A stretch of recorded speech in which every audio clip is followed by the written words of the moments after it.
Assalamualaikum warahmatullahi wabarakatuh. Halo Sobat Kampus, sehat semua? Apa kabar? Pada kesempatan kali ini, saya akan menyampaikan materi perkuliahan pendidikan kewarganegaraan dengan tema demokrasi di Indonesia. Ada seorang tokoh yang memiliki pemikiran tentang demokrasi. Dia adalah Abraham Lincoln, salah satu presiden Amerika Serikat, yaitu presiden Amerika Serikat ke-16, memiliki pemikiran tentang konsep demokrasi.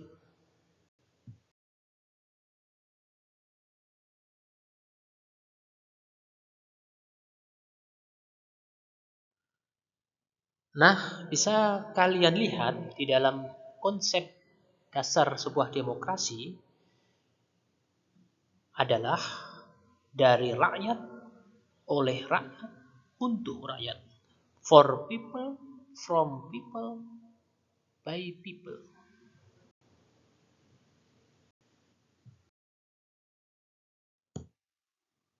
Coba kita akan bahas pengertian demokrasi. Secara sederhana, demokrasi adalah sistem pemerintahan dari rakyat, oleh rakyat, dan untuk rakyat. Jadi kekuasaan itu lahir dari tengah-tengah rakyat, yang dilakukan oleh rakyat dan untuk kepentingan rakyat. Pada gambar di slide berikutnya adalah bentuk-bentuk demokrasi. Bentuk demokrasi yang pertama adalah demokrasi langsung, di mana ini melibatkan rakyat secara langsung. Biasanya di negara demokrasi ini diwujudkan dalam bentuk pemungutan suara atau biasa kita sebut dengan pemilu. Pemilihan ketua RT, kepala desa, pemilihan bupati, pemilihan secara langsung presiden dan wakil presiden. Bentuk demokrasi yang kedua adalah demokrasi tidak langsung, di mana kekuasaan dalam hal ini pemerintahan itu dari rakyat diberikan mandat kepada anggota legislatif yang biasa disebut sebagai anggota DPR. Dari level DPRD provinsi, kabupaten, dan DPR RI.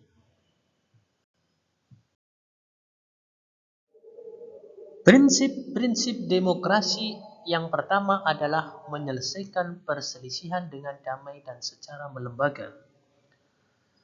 Dalam kehidupan negara demokrasi, segala persoalan kebangsaan, masyarakat itu diselesaikan melalui kelembagaan secara resmi.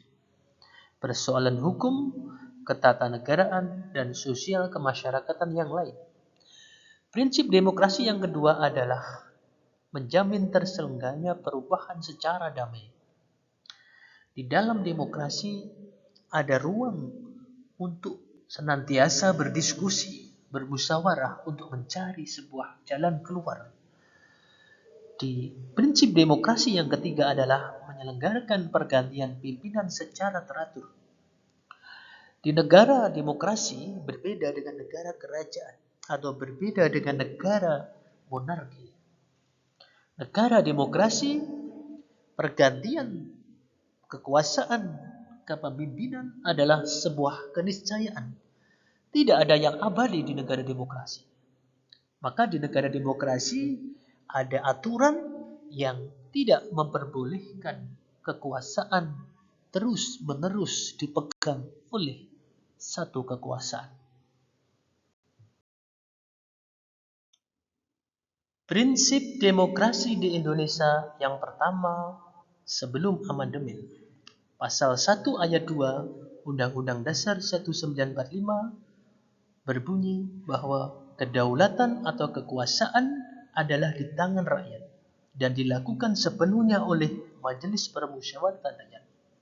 Yang kedua, setelah amandemen, pasal 1 ayat 2 Undang-Undang Dasar 1945 berisi bahwa kedaulatan atau kekuasaan berada di tangan rakyat dan dilaksanakan menurut Undang-Undang Dasar.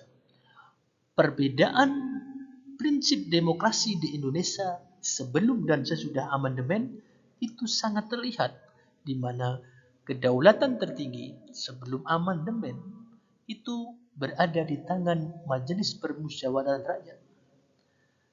Yang kedua, setelah amandemen, kedaulatan atau kekuasaan tertinggi di negara Indonesia berada di tangan rakyat dan dilaksanakan sesuai Undang-Undang Dasar. Jadi mandat yang diberikan sebelum amandemen dan sesudah amandemen itu dilakukan perubahan, di mana sekarang kekuasaan dibatasi oleh undang-undang.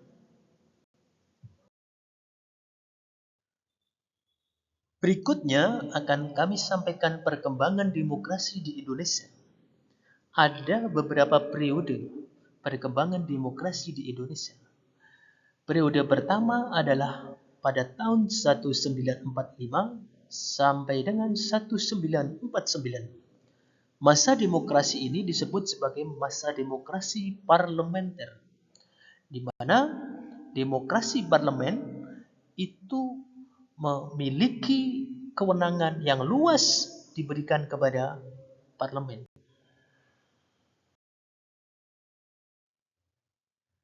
Pengertian demokrasi parlementer adalah demokrasi di mana sistem pemerintahannya atau kekuasaan eksekutif berasal dari dan bertanggung jawab kepada parlemen.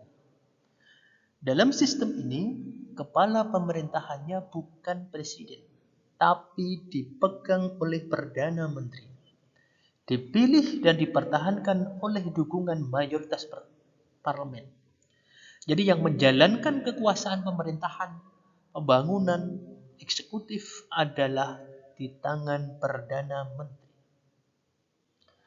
Presiden hanya sebagai simbol negara. Pelaksanaan periode kedua dalam demokrasi di Indonesia menganut sistem demokrasi liberalisme atau kebebasan pada tahun 1949 sampai dengan 1959. Dibuktikan dengan banyaknya peserta partai politik yang ada di Indonesia ketika itu.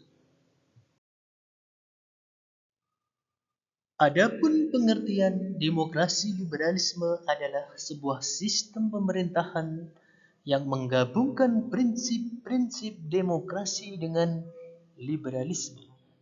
Demokrasi liberalisme menekankan pada hak-hak individu seperti kebebasan berbicara, kebebasan berkumpul, dan hak untuk memilih dalam pemerintahan yang dipilih melalui pemilu. Berikutnya adalah pelaksanaan demokrasi pada periode yang ketiga di dalam sejarah perjalanan bangsa Indonesia. Periode tahun 1959 sampai dengan 1965. Era ini disebut sebagai demokrasi terpimpin. Pengertian demokrasi terpimpin adalah sebuah sistem demokrasi yang ditandai dengan sentralisasi kekuasaan di tangan Presiden Soekarno. Jadi, demokrasi terpimpin itu kekuasaan terpusat di tangan pemimpin tertinggi. Meskipun mengakui prinsip-prinsip demokrasi, sistem ini memberikan kekuasaan yang sangat besar kepada presiden dan mengurangi peran serta partai politik. Dominasi presiden ketika itu sangat luar biasa luas.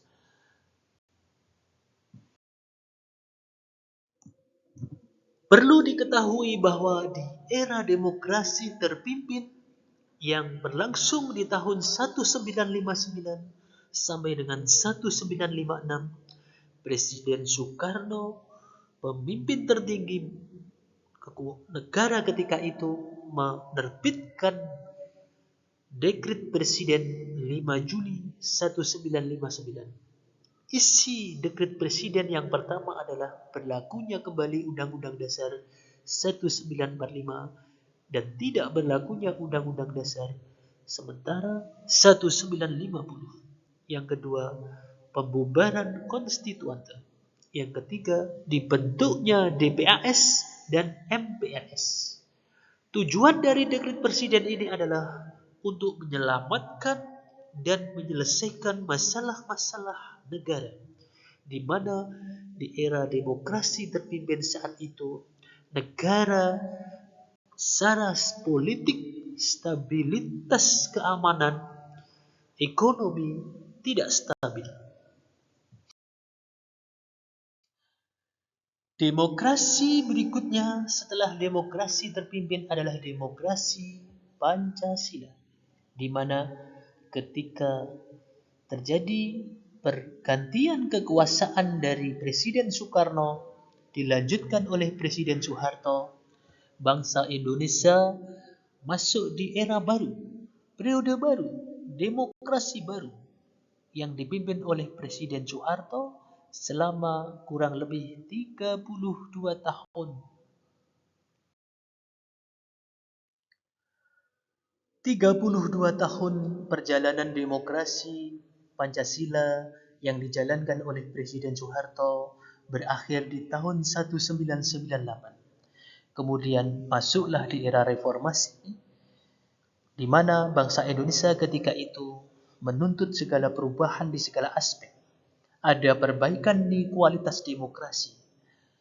Bangsa Indonesia diakui sebagai sebuah negara yang menjalankan demokrasi sejak awal kemerdekaannya. Diawali dari demokrasi parlementer, demokrasi liberalisme, demokrasi terpimpin, demokrasi Pancasila, sampai kemudian pada masuk era reformasi. Itu menjadi catatan sejarah bahwa bangsa Indonesia dengan segala dinamika perjalanan panjang bangsa Indonesia menjadikan sebagai sebuah negara yang menjalankan demokrasi ke depan menjadi negara demokrasi yang baik, yang utuh, besar, yang menjadi rujukan dari demokrasi-demokrasi di seluruh dunia. Demikianlah mata kuliah pendidikan kewarganegaraan dengan tema demokrasi. Semoga kualitas demokrasi Indonesia ke depan menjadi lebih baik lagi. Berikutnya, sebagai tindak lanjut dari pendalaman materi, mahasiswa akan kita berikan sebuah penugasan individu secara lisan. Jelaskan 6 contoh bagaimana membangun kehidupan yang demokratis di Indonesia.